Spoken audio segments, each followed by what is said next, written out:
Hey everyone, welcome to Inside Indiana Overtime. Alex McCarthy and Jordan Gusky here at Assembly Hall, and again, seems like we're here all the time these days. But tonight we were here for Indiana's game against IPFW, nice, and where we saw Indiana beat the Mastodons 90 to 65. There indeed used to be Mastodons in the Fort Wayne area back in the Ice Age. I actually read that on their site today. It's kind of interesting. Anyway, what's more interesting and more pertinent to modern times is Yogi Ferrell set a career high with 38 points. That's also the highest scoring output in Tom Crean era for an individual player. That breaks James Blackman's record of 33 points that was set like 10 days ago. He hit like everything. He was 12 for 18 from the floor. He had all 10 of his free throws. He was you all right? Yeah, sure. Okay. He said that even when there was a hand in his face, even when he couldn't see the rim, shots just happened to go in. That was kind of the night it was for Farrell. And then Troy Williams had a career night. He had a double-double before halftime, and then ended up setting a career high with 19 rebounds. Apart from those two guys, I guess what were kind of your takeaways from this game, or takeaways I guess involving those two guys too. Oh, definitely the rebounding by Troy. It seemed like he spent most of the night just up in the air, flying around, whether it was going for offensive boards or getting defensive boards. He was just there. He was always there going to the rim. And then Farrell too. You look at the 38 points, and that's great. But then you also see he had 5 rebounds and 5 assists. And I mean, he's always just a complete. He always puts together a complete game for IU, and it's really important when you're playing, even when you're playing IPFW, because they didn't start off so great. I think in the first 10 minutes, it was maybe a 1-point game still. Yeah, I mean IPFW led for 6 of the first 10 minutes of this game. But Indiana was able to kind of get on a run, and I mean eventually it was clear, the talent gap was clear between Indiana and IPFW. Mo Evans, who's one of the starting guards for IPFW, was a former teammate of Colin Hartman's at Cathedral High School in Indianapolis. He scored a team high 21 points. Played really well. He's might be familiar to some of you watching. Was a really good high school player, obviously in the Indianapolis area. But yeah, I mean, and then another guy who was fairly unheralded for Indiana. And when you look at the box score, there's really nothing interesting about his line. But Harrison Nego, walk-on freshman for Indiana, played 12 minutes tonight, which is more than he's played like total in his short IU career. He had a couple rebounds, I think. He had 4 rebounds and an assist.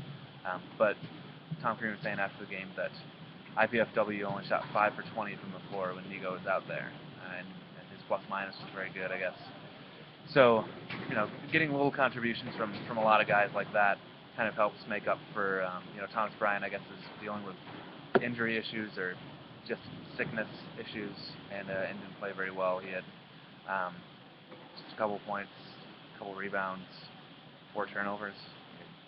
And I mean, Crean talked about post game that it's more than just the stat sheet, but as Crean also said in the post game, they're not going to be able to beat these bigger teams. They're not going to be able to really compete in Big Ten play if Nego has more rebounds than Thomas Bryant.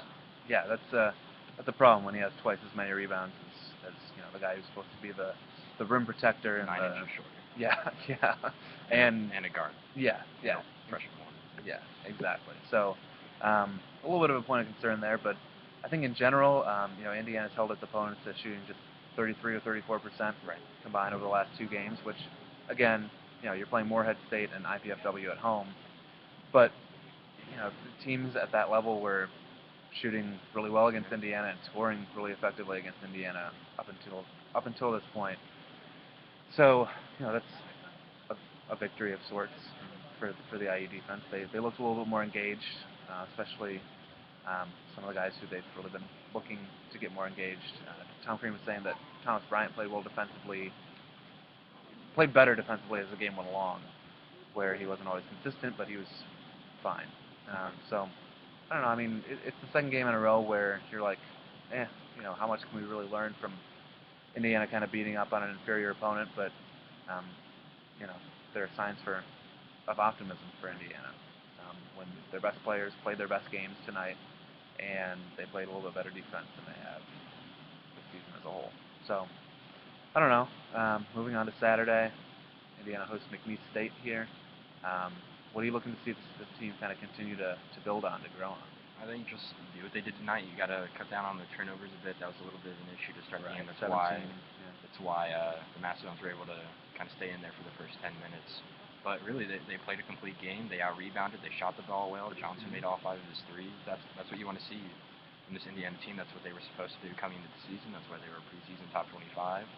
That's what you want to see, and that's what we're gonna have to see on Saturday. I mean, even though they're not playing Duke again. They're not playing Michigan State. If you don't do it against the kind of lower level teams, you're not gonna be able to do it against the higher level teams. So just by showing that they did it, is showing us that they are capable of doing it. Yeah, exactly. So, cause for optimism there. Moving on to Saturday, but for now we're gonna get out of here, and yeah, we're gonna leave you to the rest of your Wednesday and the rest of your week. So enjoy these last couple days of the week. We'll be back here at Assembly Hall at 7 p.m. on Saturday. But thanks for watching. That's Jordan Gusky. This is Alex McCarthy saying good night, and we'll talk to you soon.